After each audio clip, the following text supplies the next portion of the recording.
ప్రపంచ మత్స్య కార్మికుల దినోత్సవం సందర్భంగా రాష్ట్రంలో ఉండబడేటువంటి మత్స్యకార సోదరులకందరికీ కూడా శుభాకాంక్షలు.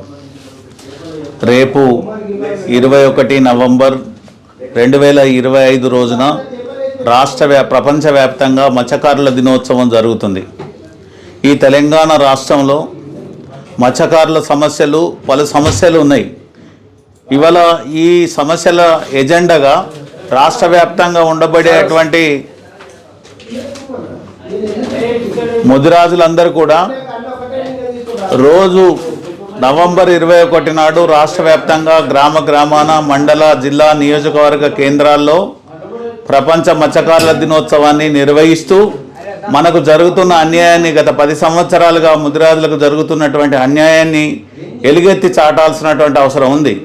గత ప్రభుత్వం మత్స్యకారులకు రక్షణ చట్టం తీసుకొస్తా అని చెప్పి 10 సంవత్సరాలైనా కూడా తీసుకురాకుండా మనకు తీరని అన్యాయం చేస్తున్నారు. GOMS 6 ఇచ్చి దాన్ని అమలు చేయకుండా ఇవాళ సిరిసిల్ల, జగిత్యాల, కామారెడ్డి, నిజామాబాదు, ఆదిలాబాదు, నిర్మల్, మంచిర్యాల, కొమరంభీం జిల్లాల్లో కనీసం 10 సంవత్సరాలలో కొత్త సొసైటీలు కానీ సభ్యత్వాలు కానీ ఇవ్వలేదు. అదేవిధంగా కొన్ని గ్రామాలలో అయితే ఊళ్ళకు 15-16 ఊళ్ళకు కలిపి ఒకటే సొసైటీ వేసుకొని నియంతలాగా వ్యవహరిస్తూ సభ్యత్వాలు అతి తక్కువ జనాభా కలిగినటువంటి వాళ్ళు దాని మీద అజమాయిషీ చేస్తూ దాన్ని ఆక్యుపై చేసుకున్నారు. కానీ దాన్ని అమలు చేయాల్సిన బాధ్యత ఉండి కూడా రాష్ట్ర ప్రభుత్వం దాన్ని పట్టించుకోలేదు. ఆ పట్టించుకొని విధానానికి నిరసనగా ఎన్ని కార్యక్రమాలు చేసినా సభ్యత్వాల కోసం కోట్ల చుట్టూ తిరిగి లక్షలాది రూపాయలు ఖర్చు పెట్టుకోవాల్సిన పరిస్థితి ముదిరాజు జాతికి ఏర్పడ్డది. కనుక ఇవాళ ముదిరాజు బిడ్డ ఇవాళ రాష్ట్ర మత్స్యశాఖ మంత్రిగా ఉన్నాడు. కనుక ఇవాళ రాష్ట్ర వ్యాప్తంగా ఉన్న మన సమస్యలన్నింటినీ కూడా ఏకరువు పెట్టాల్సిన అవసరం ఉంది. ప్రభుత్వం దృష్టికి తీసుకురావాల్సినటువంటి అవసరం ఉంది.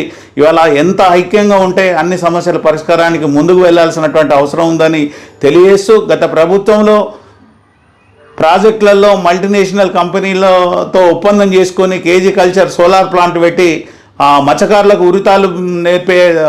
ఉరితాలు పెట్టే పరిస్థితి తీసుకొచ్చిండ్రు.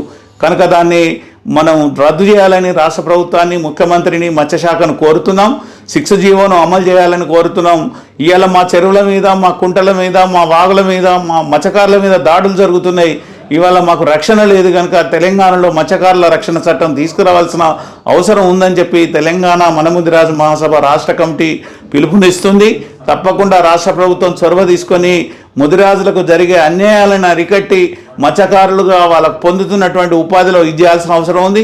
ఇలా కేంద్ర ప్రభుత్వం, రాష్ట్ర ప్రభుత్వాలు చేస్తున్న మత్స్య సంరక్షణకు సంబంధించినటువంటి స్కీములను కూడా ప్రభుత్వం చొరవ తీసుకొని ముందుకు వెళ్ళి మత్స్యకార సోదరులకు న్యాయం చేయాల్సినటువంటి అవసరం ఉందని చెప్పి మేము కోరుకుంటూ, తప్పకుండా రాష్ట్ర వ్యాప్తంగా ప్రతి ముదిరాజులు ఉన్నటువంటి ప్రతి గ్రామంలో కూడా మత్స్యకార దినోత్సవాన్ని తెలియజేసి మన ఐక్యతను చాటి మన హక్కులను సాధించుకోవడానికి ముందుకు వెళ్లాల్సిందిగా రాష్ట్ర వ్యాప్తంగా ఉన్న మత్స్యకార సోదరులకు మరొకసారి శుభాకాంక్షలు తెలియజేస్తూ, జై ముదిరాజ్, మత్స్యకారుల ఐక్యత వర్ధిల్లాలి, ప్రపంచం మత్స్యకారుల ఐక్యత వర్ధిల్లాలి.